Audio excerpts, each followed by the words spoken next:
I'm very excited to share this book with you.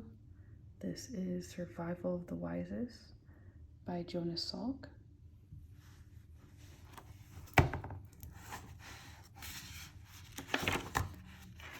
On page 2, I would like to start there.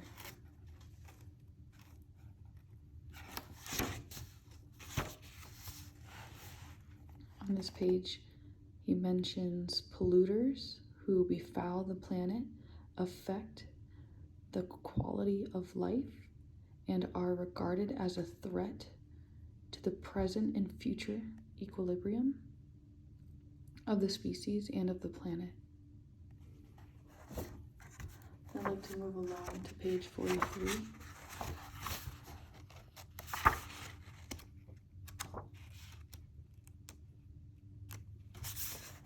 And over here it mentions mutations. And I'm going to start reading from what is on the back of this page. That's what I like to read out loud. And it says, such new information might have advantages or disadvantages, nevertheless it would be transmitted hereditarily, having become part of the organism whose survival value would then be tested in the process of natural selection. Other ways of altering, inheritable information are by the application of X-rays to germinal tissue or by chemical means. These effects are mediated by DNA or RNA alterations, purely accidental errors or copying errors in the course of gene replication or of protein synthesis produce similar effects.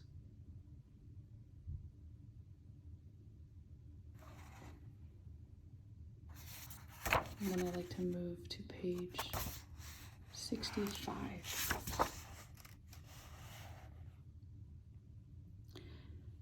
And here it mentions,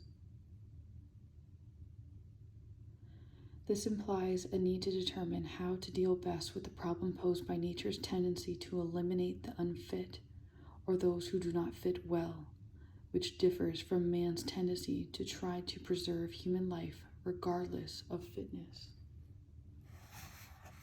And then to page 74.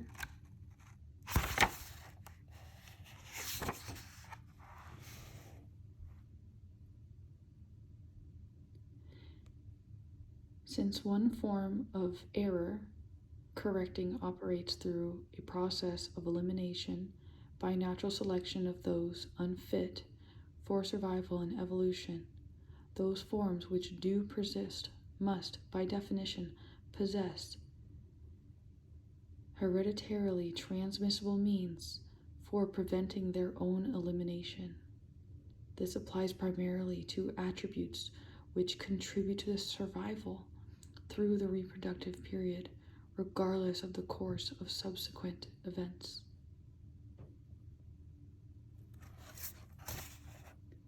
And on page 85,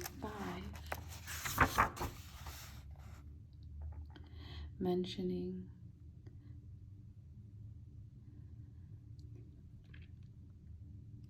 thus arises the obligation for truth in dealing with man, even though metaphor and analogy are necessary to communicate the nature of reality to the young, especially in a form closest to that revealed by scientific methods. This does not preclude other ways of perceiving, comprehending, and communicating reality, as though the methods of the artist. In fact, it is necessary that both methods be employed. The artist draws heavily upon the part of the mind that functions beneath consciousness, even in sleep, while the scientist, by and large, but not exclusively, uses the part of the mind that functions in consciousness. The part of the mind that functions beneath consciousness also operates during consciousness, but it is necessary to learn how to draw more upon it and employ it for solving problems of life, of survival and of evolution. And last but not least,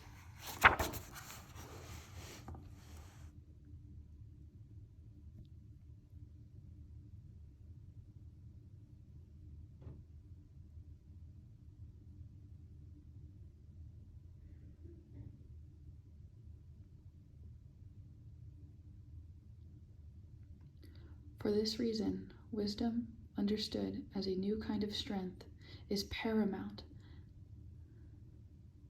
necessity for man now. Even more than ever before, it is required as a basis for fitness to maintain life itself on the face of this planet, and as an alternative to paths towards alienation or despair.